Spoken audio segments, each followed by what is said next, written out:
Can be open. The mic is open. Make sure your phones are All volume right, checked. Facebook community.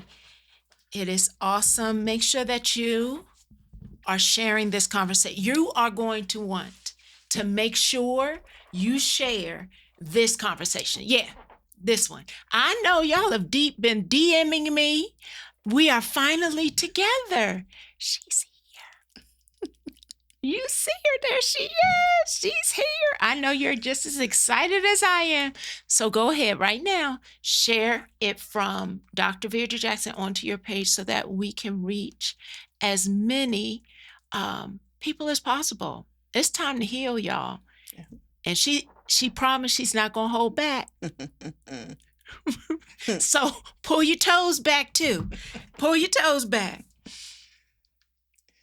20 seconds and we're live. All right, let's go.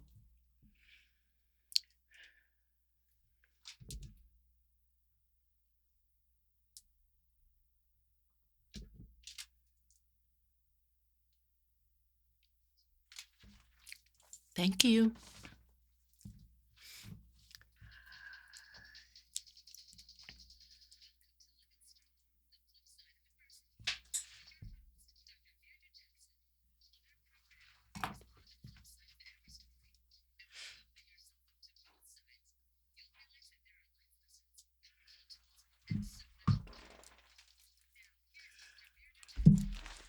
Hello and welcome to Living Strong, the flip side of adversity. I am Dr. Virgia Jackson, the CEO and creative of Living Strong Consulting. I am so excited to continue our journey of elevating excellence and leaving a legacy. We are having powerful healing conversations throughout the month of February. But as you know, I'm I have said often, for me, Black history is American history. So I don't isolate our excellence to only this month, but it's an opportunity to spotlight it. And Andrea, I have been a fan, a follower, and we have finally Yeah. connected. Yes. So let me tell you a little bit about this woman. Hailing from the beautiful island of Jamaica, Andrea Lawful Sanders imparts the warmth, strength, and vibrancy of her Caribbean youth roots into every client, student, mentee, and audience that she serves across the country. For nearly 3 decades, her life's work in education, advocacy, consulting, and communication have reflected the belief that it takes a village to develop both children and adults into the best version of themselves. Her commitment to producing tangible, measurable results that impact society for the better has earned her the title of Impact Investor. This also led to the creation of A Lawful Truth, a website and public persona that inspires positive change through no holds bar dialogue, transparent storytelling, and plenty of humor. Andrea lives a life fearlessly, no matter what is thrown her way, with unending rewards to show her bravery. That's the woman. I'm so excited to be able to have a flip side of adversity conversation with. She is here to pass on all the wisdom from her roots while balancing the scales of past lessons and future happiness. When a hell no becomes a solid yes. Welcome to the show, Andrea Lawful Sanders. Thank you. It's a Oh. pleasure being here with you. Thank you for having me. You know, it's past my bedtime. So you She all has are. She has made a sacrifice. I did. I'm up at 3 o'clock every morning. Today it was 1 a.m. And, I'm on the air at 5 every morning. So when you asked, I said, it would make better sense for us to do this in person. So I made the sacrifice. But it's really more for our audiences to really hear what we're talking about about as Black women, living in the skins that we're in and doing the work that we do every single day with such fidelity and strength in the face of everything that is thrown our way. Yes, it is that unapologetic opportunity to live on full, but it does come at a It cost. does. And the beauty of our preparation for this conversation is really being able to have an authentic, transparent conversation around tapping into your voice, understanding the power of it. But I'm curious, can you share a pivotal moment when you actually first discovered that your voice had power? Yeah. I was 3. Now, y'all, My she dearly speaks to departed nations. mother. I was She 3. speaks to nations. That was not the answer I was anticipating. I was 3. My mother, when I was born and raised in Jamaica, and my mother left us with a nanny, and I would speak up if I thought the nanny. I've had more nannies fired than the law should allow, because I was like, you don't get to talk to my sister that way. My mother's like, you're 3, you're 2. Can you just behave? And I'm like, but wrong is wrong and right is right. So she knew at an early age that I would be there. What really stood out for me, and my mother tells this story all the time. Well, she's now died. She's passed away last April. Is that I was 3. It was a Friday evening, and the man that sold ice cream, he would ride his little ice cream thing on a bicycle, came to the door, knocked and said, you owe me some money. And she says, well, I didn't order anything for you. What do you mean I owe you some money? He said, yes. Your daughter told me that if I gave them ice cream several times a week that you would pay on Friday. And she said, let me guess. She called me outside, and I just stood there and looked at her, and she said she was so proud of me that I knew at that young age to use my voice to make sure that my sisters and I were okay. Now, she paid him, and she says, you only get to do this 2 times a week. That's one of the ways that she recognized that I was going to use my voice no matter what. But growing up in Jamaica, we were told, you're too plentiful. Too plentiful and dear, And so they kept trying to manage my voice. And I was 42 when they finally called me and told me to come see them and said, we apologize because we thought at this age you would have outgrown all of this. I never outgrew it, right? So I found my voice at a really early age, and it came at a cost, but it is what it is. But now people around the world tune in to hear that voice. And I think about the young children who have a gift that the adults around them don't quite know what to do with it. Yeah. And when that squashing happens, we compromise parts of ourselves that sometimes we forget about. It kills our spirit, right? If we allow it to. And one of the things that my parents said to me when I finally flew to see them, because I had gotten into an F-16 and broke the sound barrier, and then called them and told them that I had done such a thing. And they were like, what? My father said, you have more nerves than false teeth. Come see us. And so what my parents were grateful for, and they said it, was that they're grateful that I didn't lose my fervor for doing what they didn't want me to do.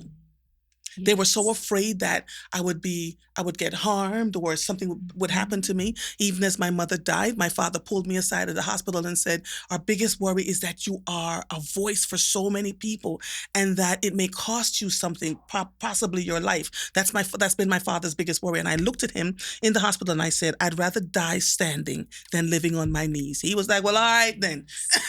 We'll just keep praying. I'll just keep lifting my hands and praying for you. Yes. But yeah, it's been a journey. And I just, for some reason, knew. I was 9 when I told them, I think I'm going to change the world. My father was reading his newspaper. He looked up at the newspaper, looked at me, and looked back down.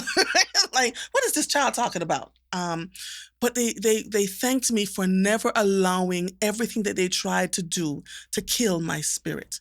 But I knew that if I allowed what they were saying to me to seep into my head, and if I was following what everybody wanted me to do, I would not be the Andrea that I am today. Yes. So I made a lot of choices that people were like, why would you even do that? You're making this amount of money, or, you're living this wonderful life. Why would you walk away? It was killing my spirit. And I am unapologetic about not letting my spirit die for love or money. But I hear how you would not allow someone else's fear Mm-mm. to cage you in, so you naturally would be able to, when it's time to recognize that something Mm. was making you either not live on full, Mhm. feel shortchanged, you didn't allow somebody else's fear to cage you in, so you're not going to allow something that creates fear to do the same. Absolutely. It is beautiful. And what I realized on this side of my life is that it's so unusual Yes. that so many of us compromise ourselves Mhm. to be Mhm. seen and liked and to get along and to fall in line. I was just not built that way. And I'm grateful that my parents were able to recognize it at some point. They still pray. My father still prays like hell for me. Like he prays, twice a day with my Yes. name all over. Yes. It was like, Yes. what is happening with you? Why are you just not fearing anything? And he says, I said to him, I said, because I know God has me. Mhm. My sisters laugh and say that I was given the highest angel, Michael. And that when I turned 50, Michael said, somebody else take this. Michael was a drunk at that point because he was too tired of trying to follow me and make sure that I was going to stay alive in these Wakandan streets. But, so they gave me two other angels. My sisters laugh and talk about this all the time.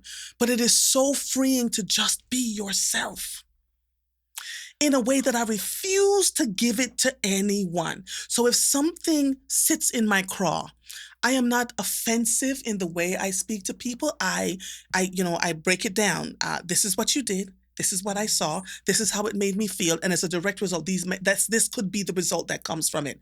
And I am so organized in my discussions with people. They're usually quite taken aback that I literally check them without Mhm. making them feel like they've lost their space and center, right? Yes. And in the Black community, specifically in the United States of America, we have so lost our center because we've been conditioned to feel like we have to go along to get along versus really sitting in our souls. And it shows up in the things that we say and do. Facebook is a great tool for therapists. They're like, well, who? You're You're over going to there. need some that one right there, that one's going to need some help. Yep. But when I hear you make that statement of how clear, how calm, how articulate you can be when you are making it clear that someone has offended you, someone has done something that is not fair, not Mhm. appropriate, and it makes me connect with, if I am clear on who I am, Then you and don't have how to I worry. vow. I don't have to fight you. Absolutely. I don't have to Absolutely. make you believe me. Absolutely. I speak from a place of confidence, of clarity, because my value is not tied to whether or not you believe me. Shut up. That is it exactly. And it's not predicated on whether I live or die. Right? Yes. And what I would love to see us do is find our Mhm. spaces Mm. of truth and value. It's going to be very hard. So let me be clear with the audience that's listening. I have been at this my entire life. I find myself shifting and growing every few years. So if you are 40, 50, 30, and you're the same person that you were when you're 5, 6, 7, there, not only have you not done any growth, there's stagnation happening there. And everything you touch, but why is this not working for me? Why can't I get the job that I want? Why can't I find a man? I walk into a situation and go, this was designed for me. I will do it to the best of my ability. I will get what I want, what I ask for. And they have fought me. Oh, you can't. Yes. Well, then I'm not the person for you. So be willing to walk away. Yes. Right? Don't be Yes. so anxious to get into those spaces so you can, God knows what. I'm like, this is my value. If you can't see it, then that's fine. No harm, no foul. I'll move on to something else that sees the value and I'm okay. And that frightens a lot of people, Mm. right? Yeah. I have had public officials call me and say, Andrea, I heard you didn't like me. I was like, yeah, you're right. But this is why I didn't like you. And if you tell me what is it that I am missing, I'm willing to have the conversation with you. Frightens them. It stuns them because they're accustomed to people saying things and being mean. I'm not mean. I'm not obnoxious in the way that I talk to people. I give people their space to just be and to grow. And what I have consistently said was, if you allow people to see the authentic you, then you never have to fight and worry about what people think, right? They're not always going to like you. And you have to be okay with that. You just Yes. have to be okay with But it. I think in our culture, the desire to chase likes, to have something go viral, The that cancel culture. right, Yeah. like that fear of, Mhm. but what if they don't like me? Do I have to continue to conform when actually it might be that they shouldn't like you so that the thing that is yours actually has room to Absolutely. show up. Absolutely. So you have continued to talk about, and you referenced it a couple of times, that this has been at a cost. Ah, yeah. Can you provide someone who actually has when they were 3, they were told to be quiet. When they were 9, they had a dream and someone said it was foolish. And now they're in their 40s and they can't own their idea because they have been marginalized, closed down. What are some concrete strategies or tools you could provide someone who is listening, who's saying, but Andrea, I just can't? Yeah.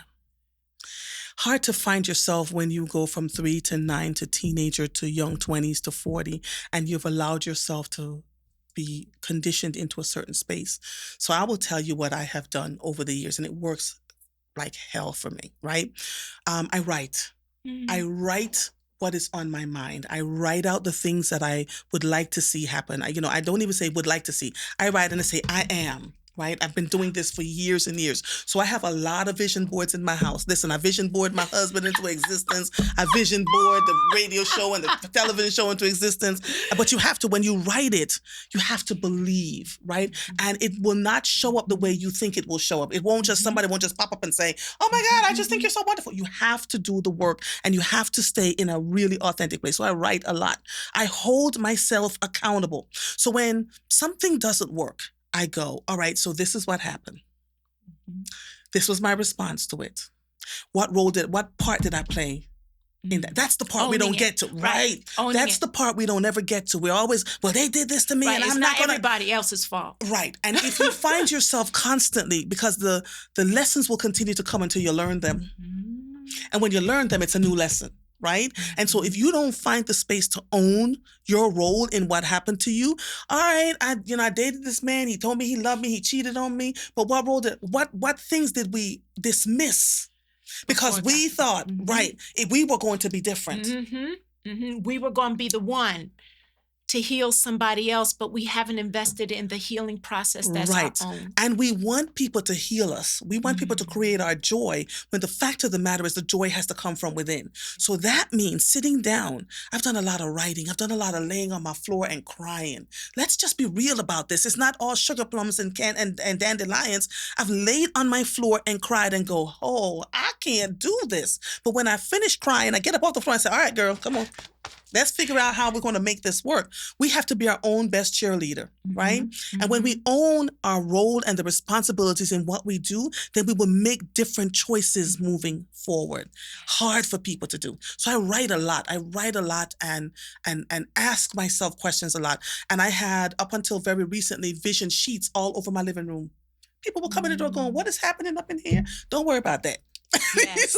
These are I do a lot of self-development, right? So if there are courses that interest me about leadership, about, finding your path, I don't always just believe in my own press clippings. I go and I talk to other people who can work with me to see that whether I'm on the right path or not. We have to always change the oil in our engines every once in a while. We just can't keep rotating on the same dirty oil from birth to 40 to 50 to 60.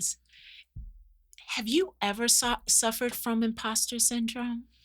Quite a bit, actually. Really? Yes. Again, not the answer I anticipated. Yeah. My friend from high school, Margaret, says to me, you don't see yourself outside of yourself. One of the things that I adopted from my parents that I thought was so good was to always remain in a place of humility. So after traveling the country and doing all these things, I would say, I don't feel like I'm doing anything. I don't feel like I'm making a difference. And that's when the people around me go, okay, but you raised 2 amazing sons. You've changed all these lives over here. You've written this, you've done that.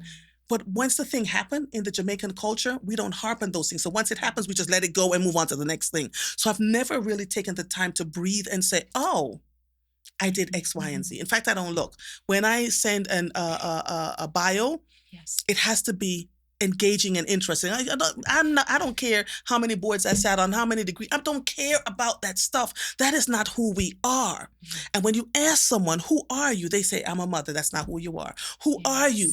I have this degree. That's not who you are. Who are you? I am the CEO. That's not who you are.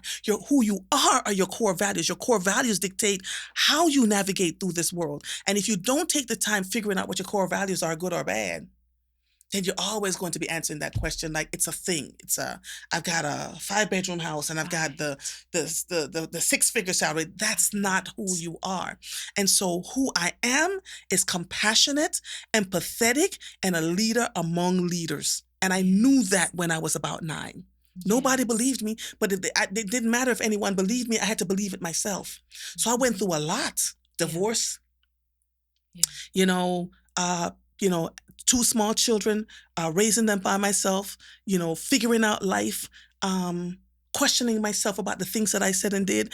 And after one bad relationship, too many, I then began writing out what I was looking for and what my role was in it. And I recognized that I was picking up broken-winged birds, men who didn't like their mamas, because, I was going to fix you and take care of you and make sure. And once I got over that part of it, then my husband, my current husband, shows up, who is loving and kind and generous and everything that I wanted. But here's the trick. He didn't show up in the package. Caramo. So I was like, ooh, he's shorter than me. He's a nerd. He's got a pocket protector. He would cut his hair once a month. He would wear the crushed shirts kind of thing. But I loved him. I loved everything about him. And I didn't care. And God said, ooh, you passed this test. So you're going to have a great marriage. Well, it sounds like your core values showed up in the human being that had been specifically picked for you. And how many times do we miss the ones that are picked for us in search of what we want? Yes. See, God doesn't give us he gives us what we need. We then circumvent God and go pick what we want, and then we go out on the floor and cry and tell God, oh my God, if you could just fix it and see your way clear, I'll never find myself in this position again. And then we find ourselves in the position again. Because again, we're not hearing, God directs us in where we're supposed to go. We ignore it so much to our detriment. And every time we ignore it, that path is diverted, but it's going to bring you back to center. How much time have we wasted on diverted pathways? And the process of actually writing it down, getting clear on what part I may have played in what happened. Not that what happened was my fault, but what part and where do I need to heal? Yeah. What are my core values? Yeah. And getting really clear on I'm going to continue to evolve. And when you ignore the core values, it's just it's so much hell. I wonder how many people who are listening actually have written down what their core values their are. Core values. So many people don't know. Can you? I'm actually even thinking, how would you define a core value?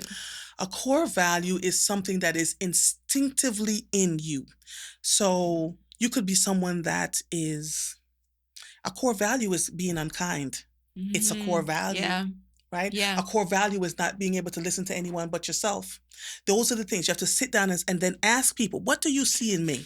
Ask people around you, because you can say all you want about yourself. Remember me telling you about getting the group of people together for the hotel over the weekend? And I said, what do you see when you look at me? What do I need to do to move into the next realm of things that I want to do? And they told me, they were like, you are no nonsense as hell.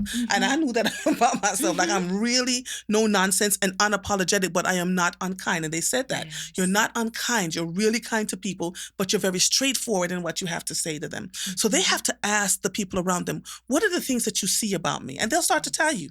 I actually did that survey on Facebook along with doing it with and they. Oh, that's a brave thing. Oh, I did. Oh my goodness. I did. 150,000 comments later, but they all came back with the same thing. You are no nonsense. You are kind. You are empathetic. All the things that I saw in myself, but I wanted to see if people saw that, right? Not to be played with when it comes to children. Like, I am a fierce protector of children. Mhm. Those kinds of things. So you have to ask people around you, people that you trust, and don't get offended if they say something that You know, you don't hear. I was waiting for that part.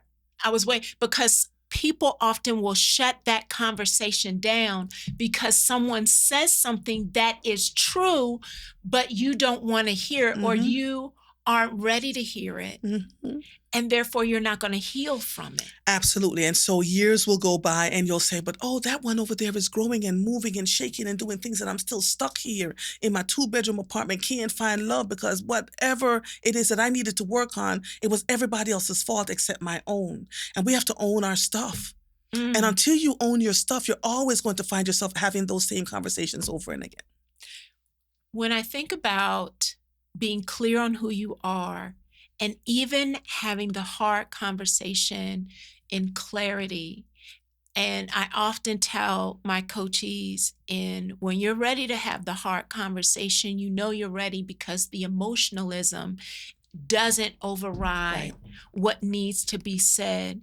You picked the title, When a Hell No Becomes a Solid Yes. Mhm. And for me, that screams, I'm Mhm. going to say what needs to be said, Mhm. even if it's saying to myself, Mhm. but also to those who are trying to keep me quiet. Why did you pick that title? When I talked to you before we did this interview, I was sitting in a hospital room in the ICCU with my husband, who had gone through surgery and was literally expiring in front of my face. And I kept saying to the doctors, you're not paying attention. You're not paying attention. You're not looking at the whole person. You're only seeing his prostate, because he went public and saying that he had prostate cancer and he was going in for the surgery. And they just kept brushing me off. And my in-laws were in the room with a handkerchief, putting it over his face and praying over him. And I said to them, shh, shh, shh. They're like, what you doing? I said, stop talking to me. I'm writing the CEO of the hospital. They were like, you doing what? Yes. And by the time that email hit his desk that Sunday afternoon, at 6 o'clock that evening, the nurse manager showed up. She was like, what can we do for you? And I'm like, oh, so all right. But I had no idea that it had snowballed into such a thing that I did not do my radio show that next morning, January 7th. And I sat in that hospital room because the doctors were doing their rotation at 6 o'clock in the morning, where by the time I got there at 8 o'clock, they were all gone. I sat in that hospital room and waited for them to show up. And let me tell you, if I saw 40 doctors that day, I saw 105. Do you hear me? Yes. They all began doing what they needed to do. Because what I heard on Sunday was, hell no, we're not showing up to do what needs to be done, because we see this all the time. To a hell yes, let's figure out how we can do this to help you. And this has been my entire life. The emotional intelligence, and let me tell you, that came at a cost. The emotional intelligence is one where I had to put aside all the emotion and write the facts as I knew them.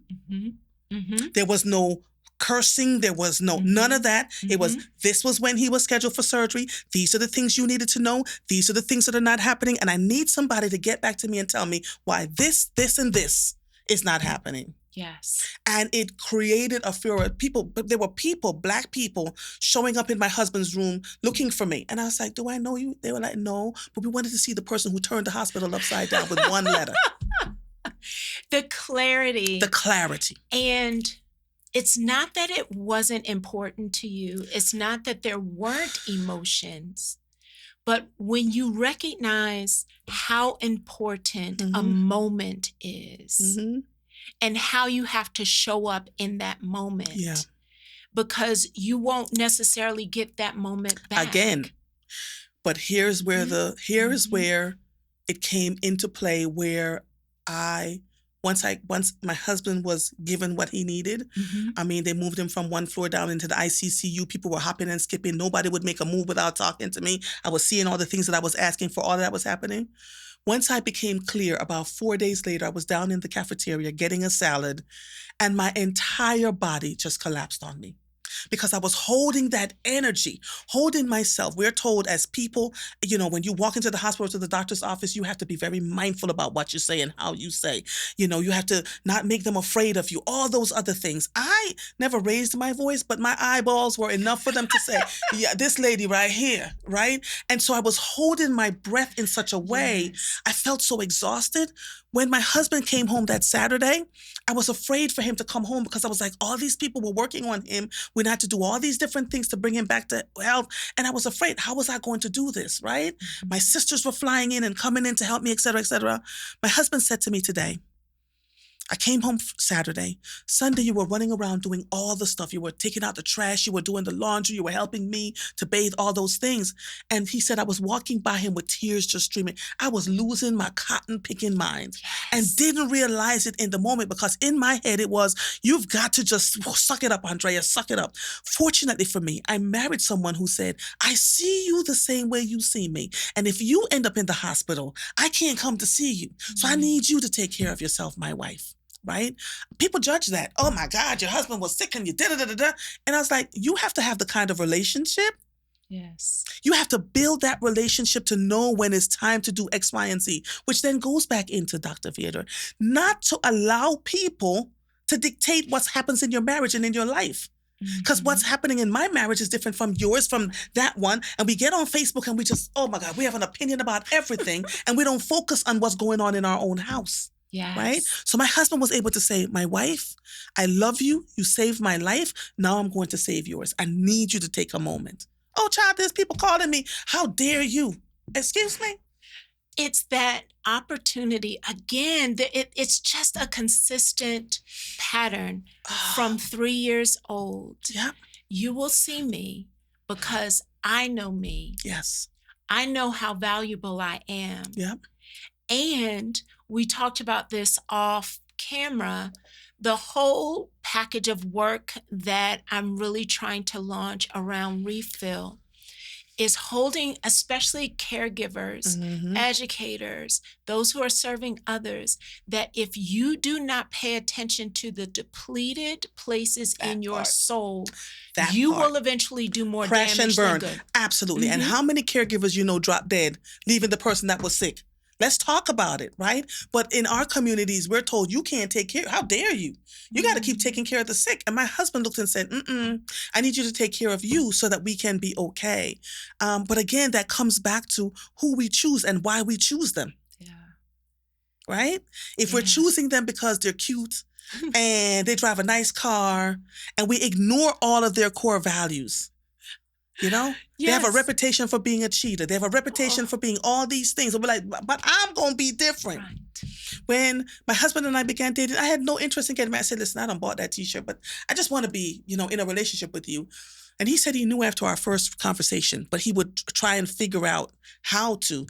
And he knew me for 5 years before he asked me out. That's how seriously he took that I was not going to just be that woman. He said, there was something so special about you. So women, it's not about the hair. It's not about the makeup. It's not about any of those things. It's your core values. And the men will say, it's that intangible thing that we can't put our finger on. And you're going, well, what the hell does that mean? Well, just be your intangible self. Yes. Right? That's the thing that they're looking for. Men are really, our brothers, our men really want to be seen, right? And to be heard. And when they create that space for us, when we create the space for them to be seen and heard, then they create these wings over us to protect us and make sure we're always okay. So folks will come on, why your husband? Because I love my husband and I follow his lead as much as I'm leading. I've been leading departments and having conversations around the country. I've been in rooms that y'all will never know I've been in, right? But when I am home, it's, my husband said, I had never seen, he said, I hear you on the phone. You come over and said, babe, can you bring my suitcase up for me, please? Because, he said, you can lift a 400-pound bar. I said, yeah, but, makes me, and so he feels needed. The other thing he says is, we have to know each other's love languages. I tell him, thank you all the time. Even if I just say, can you take something out of the refrigerator for me? Thank you, babe. Consistently. And he said, so feeling valued, there was nothing that he wouldn't do for me. Yes. So again, when we're choosing in work and in life, what parts of our core values are showing up or not? What parts of the representative are we giving our people at work or in our relationships that makes them think you're something that you're not because you were trying to please people? When there's an opportunity for you to live out your core values and you show up in a space after you've investigated them, after you've written them down, and they begin to show up in people, and I would even lean into not only human beings but opportunities. Yes. The right opportunity that aligns with your core values so that you can begin to create or walk in the roles, the positions. As long as you are confused, the things that keep coming to you are going to be chaos and confusion. Absolutely. So I shared a story on my radio show yesterday morning about Susan L. Taylor from Essence Magazine, having one of her handlers call me. I was up in Capitol Hill and she sent a message that she wanted to talk to me. And I answered, I looked at the message and I was like, the woman says, "Hi, my name is Deborah. And, I'm Susan L. Taylor's personal assistant. And she wants to talk to you." And I looked at the phone. I called the woman and said, "No, I think you called the wrong one. You got the wrong number. You got the wrong number. I said, "I think you called the wrong person." And she says, "No, Andrea. Susan Googled you. She was trying to find somebody who really cared about children in Philadelphia. And she was getting frustrated because everybody wanted to come and work because she was Susan L. Taylor, but no work was getting done." And she did the Google. And she said, "Can you come to New York to my penthouse?" And I got there and she was on the phone, just talking and, "Andrea, darling." And we began having a conversation. And she said, "Now listen, this is what I'd like you to do." I said, "Ma'am, I do this all day, every day. So, it's not a problem." But answering that opportunity just from doing the work, putting my head down. I didn't go call Susan L. Taylor. I didn't put anything on a newspaper or in Facebook or social media for likes. I was just doing my work. That open door, that opportunity led me to Harry Belafonte, Iyanla Vanzant, Oprah Winfrey, all these people that I had such close access to because I said yes, because I was doing the work, because I was working from my core values. But right? you were doing the work first. Yes. As opposed to pursuing the likes and hoping the opportunity would produce the work. You did the work in silence. Yes. In sometimes solitude. Yes. And sometimes in secret. Yes. Which seems so counterculture. Because when so many people are living outside of their core values and they're following folks to get along, they don't want to see you succeed. And so it's not hiding from them. It's keeping the thing quiet until you know that it's something that will make a difference in the lives of others, right? That makes a difference. And I've had some honest conversations with Susan L. Taylor about this organization. She's like, "Yes, ma'am. I just need you to know." You have to be willing to say, "This doesn't feel right and this is why." Yes. Can we move in this direction and this is why? But people are so afraid. They're like, "Oh my God, it's this icon. I can't say anything." Everything you do in love comes right back to you. Right? So I would show up to meetings and the other leaders from around the country would come and they would sit and watch people. I would jump in and help to fix the tables. I would help to, check people. And she would walk up to me and say, "You're so different." Yes. Right? Because the work. And if we don't take care of our children and fix ourselves, because our children are not doing what we say, they're doing what we do. Our children today are a direct reflection of a lot of things that we did and didn't do. Don't beat yourself up. Just course. Yes, course correct. Yes. The practice of doing the work in secret and solitude created a level of humility that showed up when it was time. Right. And that humility was honored. And when you are called into the room, that is not the time to be quiet. They asked you to come for a reason. And when you walk into the room, don't be a fan geek. "Oh my God, this is such and such. Oh my God."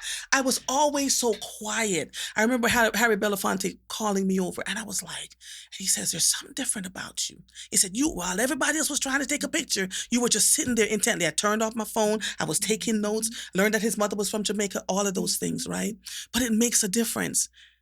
We have to stop looking for, let me take a picture with this one and take a picture with that one, and be thoughtful in the way. Those people who have made their spaces and have become national icons are there for a reason. And we have to honor that by giving them their space to do what they need to do and be graceful around them. Not, "Oh my God, I got a picture with this one. And oh my God, I got a picture with that one." Doesn't work. It doesn't work. And they Yes. pay attention to that, and then it turns them off, right? Yes. Because we're human beings. Mm-hmm. So another reason why I stay so close to the vest and walk in humility is nobody should, and I'm going to say this, some of you are going to look at me like I'm crazy. Nobody should chase fame and success. It puts you in a fishbowl.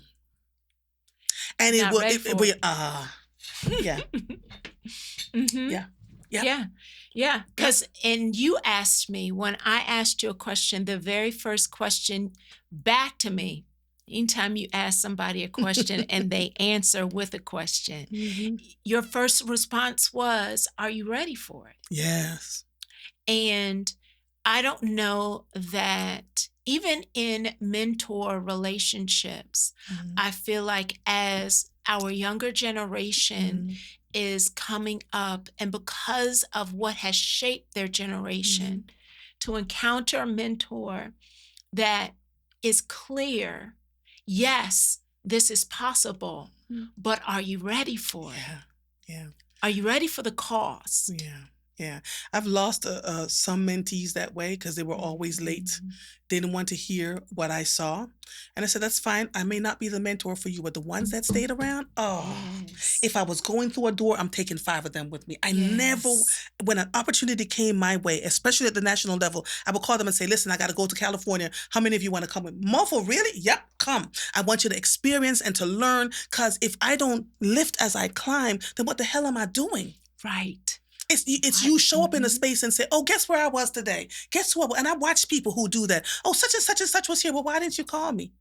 You know what I'm saying? Right. It's I just wanted to shine, or I didn't think about it. But if you and I have been working together and doing the work, so I always create spaces for others to grow and to thrive and to shine. And my mentees, I may not hear from them for months at a time, but when they come, they know, mother, I'm coming to lay on your chair, and I need some Jamaican soup. And so they'll come and they'll sit and they'll talk, because they know I'm going to give it to them straight in love. They take it and they move on and they create. They're doing so well, right? Yes. But in my being a mentor, I also have mentors myself. Yes. Who holds my black behind accountable. Don't always feel good. It does not always feel good. And one of my mentors, I said to her all the time, I don't like you. I don't like you because you're telling me about myself. I don't like you, sis. And she's like, you don't have to like me, but this is what I see. And so I need you to get up, dust your feet off, and get the work done. I want us to find that space within ourselves again. I want us to remember just how brilliant we are, and that we don't always have to grovel on our knees to get a yes when the yes is standing right way. If we just stand up and work as a group, work as a team, believe in ourselves and believe in the value of what we do, that yes will come whether the people said no or not. Yes. It might not come from those people, but that yes is coming from somewhere else. What's for you is for you. Absolutely. I think about, so it's very interesting that you said that, because I have this question in front of me, in that when I've always been taught that if you are in the front of the room all the time, you are in the wrong room. So you're about to make me speak in tongues up in here. And when folks come on the show and I interview them, I say, so what's the legacy? Who's coming behind you? Who are you mentoring? And I keep getting that, because what's happening is they don't want to mentor anybody else because they're afraid that that person may take over their spot. But sis, if you're doing the work, bruh, if you're doing the work, you don't have to worry about that. All of that stuff will work itself out. But we're so intent on, I need to make sure that I am the head person in charge. I need to make sure that I am on all the boards. You name the thing here. And they become older, and say, I'm not leaving anything behind, which is why so many of our programs fall apart. Yes. They're good and they're great. And then you walk away from it because, you have founder syndrome, or, I need to be the one that's always in charge, and it falls completely apart. And so we're always, as a people, reinventing the wheel when we don't have to. Yes. But that comes from healing. If you're not healed, you're always going to be clutching to that thing like, this is all about me. I can't share this.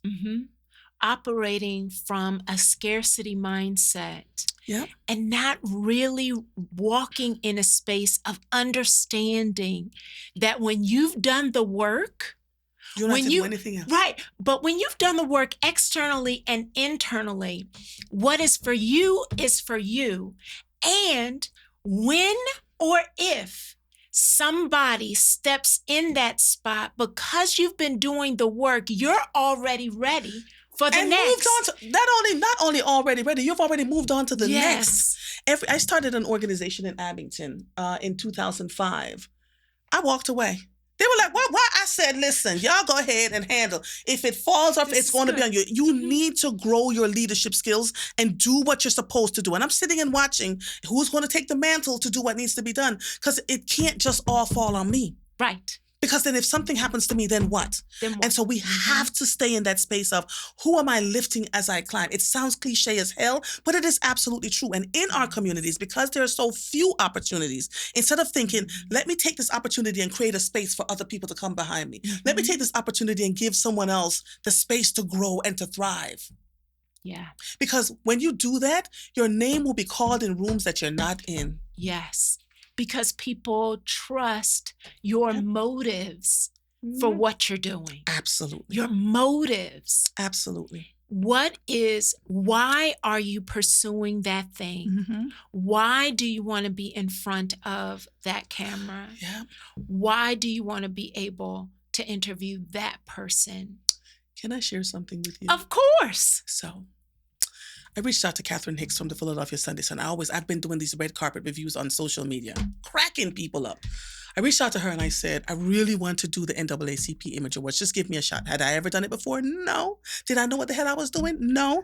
She said, okay, I'll give you a shot. I said, I will buy my own plane ticket. I will pay for my own stuff. I will get there. You just reimburse me if I do the work. And then I call all my journalism friends and I say, what do I need to have to make this work? They all call me back and said, you're going to need this, you're going to need that, you're going to need that. I went out there and killed the game. Killed the game. And then when I got finished, people started, she's not a journalist. Why she get the opportunity? I ignored that devil because I recognized it for what it was. You could have been out there doing the work. I wasn't out there just taking pictures and talking to people. I was literally asking thoughtful questions. And so now whenever the NAACP Image Awards, they're like, is she coming? Yeah. Is she and her team coming? Yes. Right? Everybody else showed up in black. I made sure we were ready. We had all our equipment. We were working 12 to 13-hour days and pumping out the kinds of quality material that I think Catherine said, one of these national folks said, well, we got these girls. Yes. What are they doing? So you don't have to be the expert on the thing. You just have to have the vision and the passion and be able to work. You can't say, I'm going to get up at 7 o'clock at night to show up to the event at 9 p.m. You can't do that. We were prepping weeks before. When we landed in California, we sat in a big table. I rented a suite and I said, all right, who's taking on the notes for the people that are coming down the red carpet? Who's going to do the camera equipment? Who's going to do da-da-da-da-da? And what I ended up doing is one of the people that came with me, I bought a ticket for her to go into the NAACP Image Awards and she was covering from there. Yes. See what I'm talking about? Like you have to think outside of yourself. So people will be like, that's too much money. I don't feel like going up to talk to the stars. Do you want it? How badly do you want it? Right there. Do you want it? Do you want it? Again, a key example. When your core values are clear, your heart, your motivation is clear, you draw people into you that you can trust. Absolutely. That you can build a team with, that actually are like you. Because when you keep attracting people who sabotage you, it's not about them, it's about you. Right. You got to look in the mirror. It's not about them, it's about you. If everybody around you is trying to rip you apart, then you have to take a look and say, what am is I? It? Right. What part of brokenness have I not actually invested in the healing for? Because I'm continuing to repeat a cycle that is dangerous. And somehow I've got to pause and stop looking to the left and the right. And getting distracted and say, I need to look in the mirror. And then you get bitter. You get bitter because things are not going the way you think they should. I've even challenged pastors. Like Jesus. Like you are. And in love. Sir, ma'am, this is what I see. People are watching. So they call me a soothsayer, like I'm like a seer. They think I'm a seer. But quite frankly, we all have that gift, right? If we stay true to ourselves and connected to the core of who we are, we can see things when they're not right the minute they're not right. Right? Yeah. But we tell ourselves, well, it'll be different for me. It'll be okay on my end. It'll be, I can. And that's when we start to believe our own press clippings. And then we find ourselves in trouble because we don't hear God's voice or listen to it at all. It is always there. Yes. We just have to find that quiet, still place within and say, okay, God, what would you have me do? What am I doing? The first of all, that quiet, still place. And then secondly, when we stop worrying about what someone else is saying about us, but get clear on what God has said about us and who he has called us to be. Stop worrying. When you said, and they said, who is she? Why is she here? She doesn't belong here. That very conversation would have shut some people down. Absolutely. I just took to social media and said, let me tell you why I'm here. I did. I was like, this is what happened. And when they realized the amount of money that I spent to show up in with dignity and pride and to do something in a polished way requires for you to invest in yourself and stop waiting for other people to invest in you. If you don't first invest in yourself, what do you want people to do with you? Right? So it is absolutely important that we have to get there. We worry too much about being seen and heard and constantly posting about how good we are and what we do. If you do the work and do it with fidelity and honesty, the work will come to you. The work will come to you. Can I ask you what, and this is loaded, and I'm going to say we have how many minutes, Keith? Like 5, 6, 5 minutes. 4. We have 4 minutes. 4 minutes. We got 4 minutes. What would you say to people who are listening with the 4 minutes we have of a challenge to heal? Look in the mirror, see yourself, do your work. Find out what role do you play in the things that are happening to you and around you. Everything that comes your way is a lesson. Are we seeing the lesson or we're willing to gripe? So you have to challenge yourself. So get a pad of paper and start writing. These are the things that are happening to me, consistently. What role do I play in this? What excuses am I making to myself about how much of a victim I am? Because we're not always victims. We really work in tangent with what we think and feel without really. This is why I say our core values matter. Because if you don't know your core values, then you're all over the place, trying to be seen, trying to be heard. You do the work, you will get a Susan Taylor to call you. You do the work, a Harry Belafonte will pull you. You do the work, a child will walk up to you at the African American Book Fair and say, you saved me when I was 16 at an event, and I never forgot you, and I follow you on social media. And what you say, who you say you are on social media should be exactly who you show up in real person. That part. No longer the cloak and dagger. No longer the clouds. Right. The charade. Yeah. Be who you present yourself to be.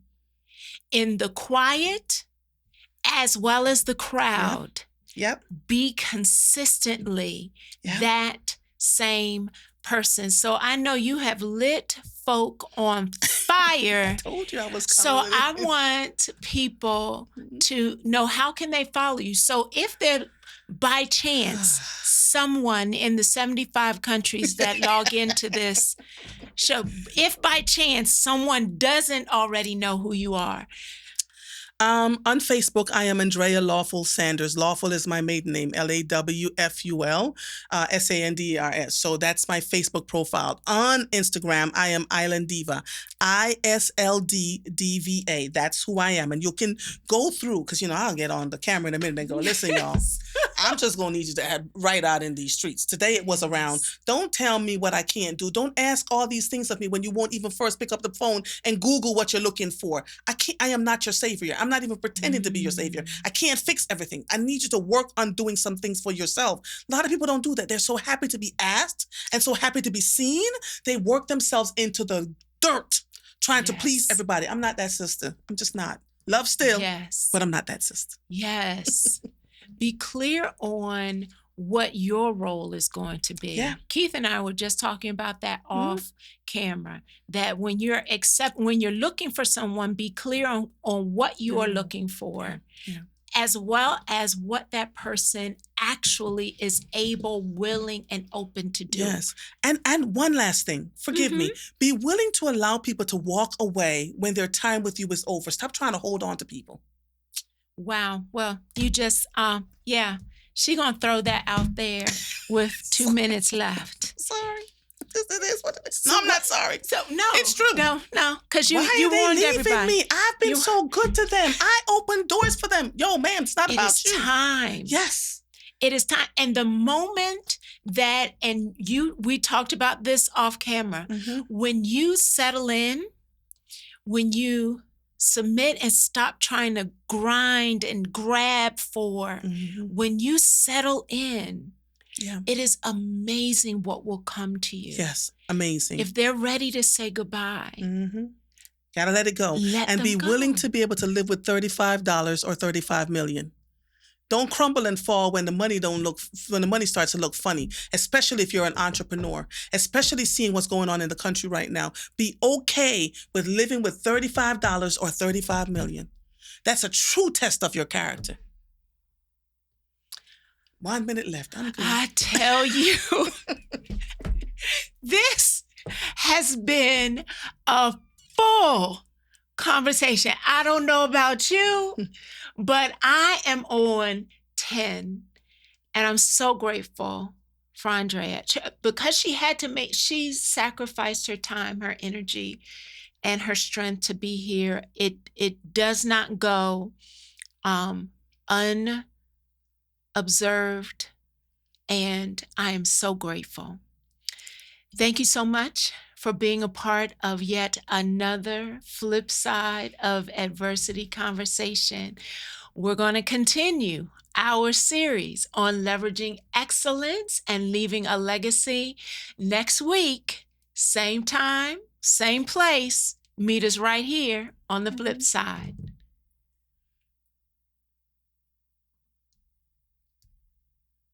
She said we need to get a part 2. Thanks, Jordan. Have a great one.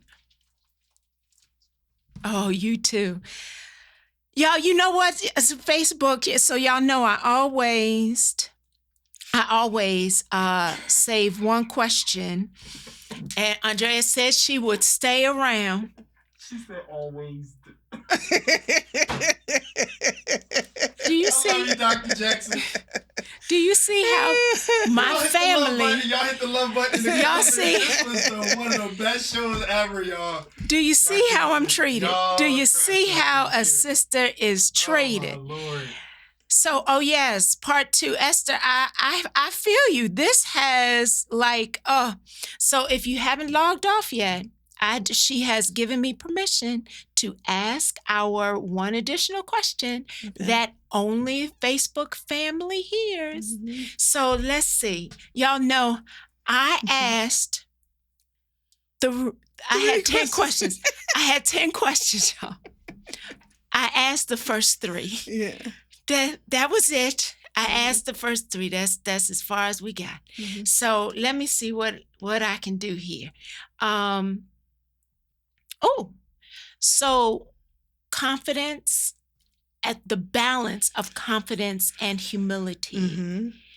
Someone who is in an environment in which they are afraid to speak up.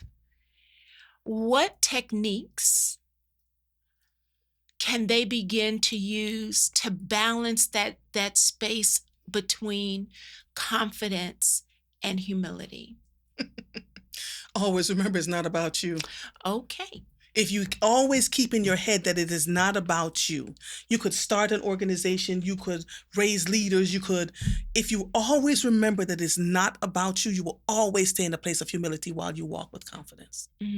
Oftentimes, again, because we don't do our work, stuff starts to happen and grow for us. And, oh my God, look at me over here. And I did this and I did that and I created that and I created. And then it becomes the humility is absolutely not there. But here's the thing. When you start to do that, it's not something that was just bred in you. That's who you were. That's one of your core values. You know, humility. Yeah. Right? Yeah. And so you have to always remember that it is not about you. I don't care how you want to make it about you. It is not about, and that's a lesson God is teaching me while I'm on WURD radio, because I'm like, God, you just say your way clear and these were called in streets, Father God. The people, Lord, the people. And he was like, it's not about you. Yes. You are giving them something that they've been begging for and asking for. You're finding solutions, finding doctors, finding all these things. And I literally just started doing it because I realized no one was giving them the answer. We were doing all these interviews with people from around at the national level. Meanwhile, the people right here are the people around the diaspora that needed answers to their questions about why are my fibroids growing? What do I need to ask when I go to the doctor? How do I get my education? All those things.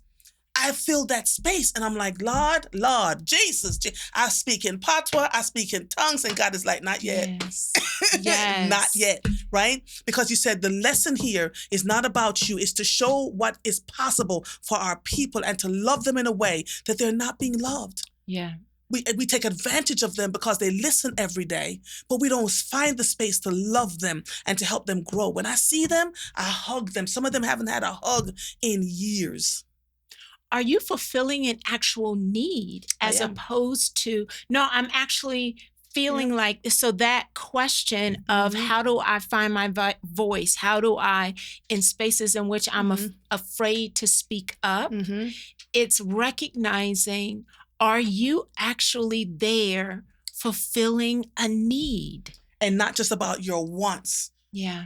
Right? Because ego, that big ego that we carry around says, oh my God, I just, why is no one paying attention to me? Why? I need people to know that I'm out here doing this thing. But if you are doing it with fidelity, you never have to tell anybody. People are always watching. Yeah. People are always watching. Yeah. There you have it, Facebook. People are always watching. Are you doing the work? Yep. Not only the work for others, but the work for you and on you and on you. Woo! I'm going to have to take a rest after this conversation.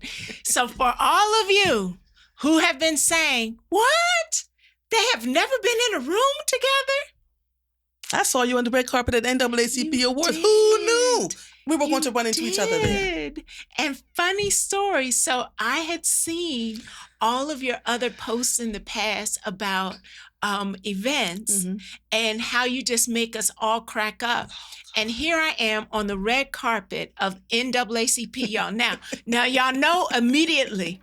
Y'all saw those posts in the past. I see her. I grab my husband's arm. I'm like, oh my goodness, she's here. What do I look like? And in true Philadelphia form, our Black designer right here in Philadelphia designed that dress, that outfit, Jay Pratt, designed it, and I got the fingers. She said, come here. I was like, oh, she called me over. Have mercy. Thank you, Lord.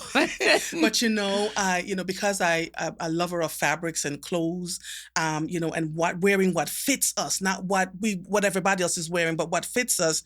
I am funny because I told Ira, who did my face, I said, listen, baby boy, all these girls gonna be naked for prom. Everything is nothing is left to the imagination. So y'all get ready for that. Don't get all dramatic. But I haven't done one of them in a while, so I'm gonna do the next one. Oh, good. They're Mother's rear view mirror reviews. Y'all ready? Ready? I'm gonna be tuning in because that's a whole nother show in how helping our girls understand their value and how everything doesn't have to be on display in order for you to gain the attention that you are worthy of. Yes, agreed.